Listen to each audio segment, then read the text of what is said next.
আজকে আমরা যে জব ফেয়ারটা সবসময় করে থাকি, রাজ্য সরকারের যে প্রাথমিকতা আছে আমাদের বেকার যুবক যুবতীদের কর্মসংস্থানের সুযোগ সৃষ্টি করা, তারই অঙ্গ হিসাবে আমরা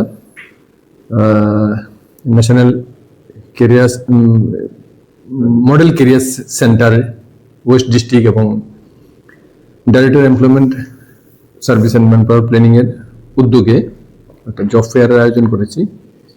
এই জব ফেয়ারে 3টা রাজ্যের এবং রাজ্যের বাইরে 3টা সংস্থা 270 জন বেকারকে নিযুক্ত করার জন্য উদ্যোগ নিয়েছে।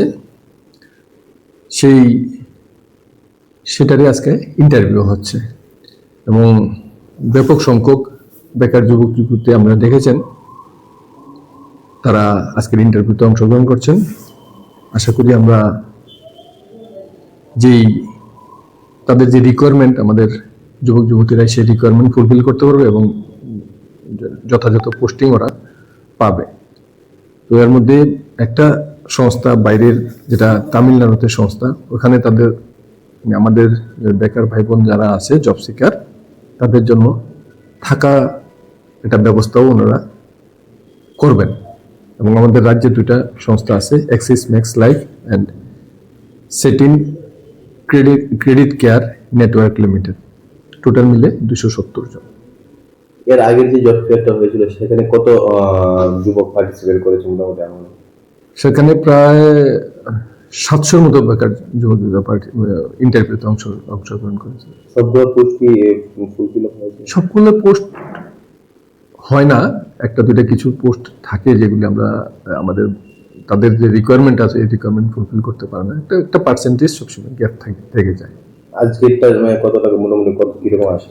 আজকে 270টা পোস্টের জন্য আমাদের এখন পর্যন্ত 600 অ্যাবাভ ক্যান্ডিডেট এসেছে। কি আশা করছেন কিরকম 270? হ্যাঁ, 270-এর মধ্যে আমরা আশা করি অন্তত 250 কাছাকাছি হয়ে যাবে, অ্যাপয়েন্টমেন্ট দিয়ে পেয়ে যাবে। যারা যুবকরা এখনো বিভিন্ন কাজের জন্য ঘোরাঘুরি করছে তাদের উদ্দেশ্যে কি বলবেন? তাদের উদ্দেশ্য আমাদের একটা জিনিস, যে আমাদের বাইরের বিভিন্ন সংস্থা, খুব রেপুটেড সংস্থা যারা, তারা কিন্তু আমাদের বেকার ছেলে মেয়েদেরকে কর্মসংস্থান দেওয়ার জন্য চেষ্টা করে, আমরাও চেষ্টা করি। এবং দেখা যায় যাদেরকে প্লেসমেন্ট দেওয়া হয় তারা ঠিক বাইরে যাওয়ার মতো,